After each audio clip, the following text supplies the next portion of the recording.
Ikinagulat ng publiko ang inanunsyo ng kampo ni dismissed Bamban Mayor Alice Go na muli itong tatakbo bilang mayor ng Bamban kahit pa humaharap ito sa patong-patong na kaso kaugnay sa iligal na pogo na di umano'y pinamumunuan nito.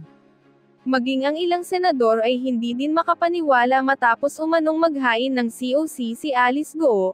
Narito panoorin ang kanilang naging reaksyon.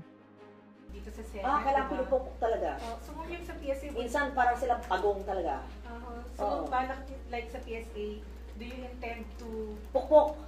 how long, sa pagsasabihin nyo, sa hearing, or? Good suggestion. Padala naman nyo sa PSA yung aming joint resolution ni Senator Tulfo. PSA, DFA. Tama? Akong susulat. Tapos, itong concern nila, suriin ng dalawang ahensya ng gobyerno, tumulong na ng DFA, lahat ng kandidato na nag-file. Ilang kaya mag-file? Alam naman, siguro itatabi nila, kunyari ito lahat ng kandidato, sino yung parang questionable. Malalaman naman yan ng kanilang regional offices, itabi, tapos tignan natin. So birth certificate automatic na din. Oo. Tapos baka naman tatakbo pa yung babae na tatakbo pa rin daw, di ba? Possible pa rin. Oh my God! Hindi ba final? Hindi. Dapat hindi payagan ng COMELEC.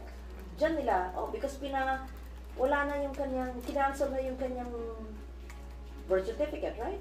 It's ongoing pa, ma'am. No, but it's proven to be fraudulent. Pero wala pa daw po kasing final. Wala pa decision. kaya pwede pa. Kaya pwede pa Korte daw pa siya. rin daw, ma'am. Dapat may gawin ng COMELEC para i-disqualify siya. She's been disqualified. Ma'am, Dating sakaling may makalusot pa rin na isang Alice Go or this coming election. Sigurado nga ako, sa dami-dami niyan, hindi naman kailangan mayor, malay mo, konsihal, malay mo. Kaya nga, magkaroon sana tayo ng hotline or Facebook page. Ayan, report foreign nationals who are either in the barangay level, or SBs, or SPs, or mayors, or whatever. Right? Report. Ilagay mo yung kilala mo, kapitbahay mo. Dito kailangan ng mga marites. Ayan, sa kada barangay. So, para tayong investigasyon, gagawin ko yan. Ayan, si Barangay Information Network. Hanapin nyo. Alam naman nyo barangay, ilang purok, ilang sityo. Pag meron dyan, marunong siya managalog, pero alam mong, lumutang lang ito nung isang taon na, or 20 years ago, pero yung mga lolo niya at lolo, wala alam nyo. So, si Barangay Information Network, importante yan. Ang local media, diba? Gawa kayo ng Facebook page. Tayo na nga. Diba? Report foreign nationals who are masquerading as Filipinos. Naku, masaya yan. So, may mga butante rin. Teka, ay mag-Facebook live pala, diba? Dapat ang mga butante rin maging mapanuri doon sa mga kandidato. Oo.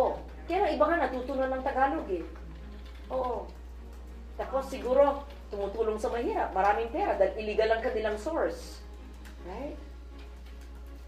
At saka hindi naman yan kung ilang taon lang 20 years na. 10 years. Kaya nga talagang nabibili.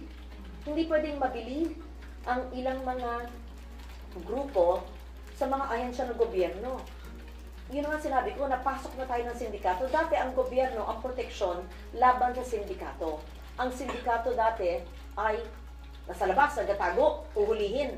Napasukan na nga tayo. They're in our midst. That's a national security issue.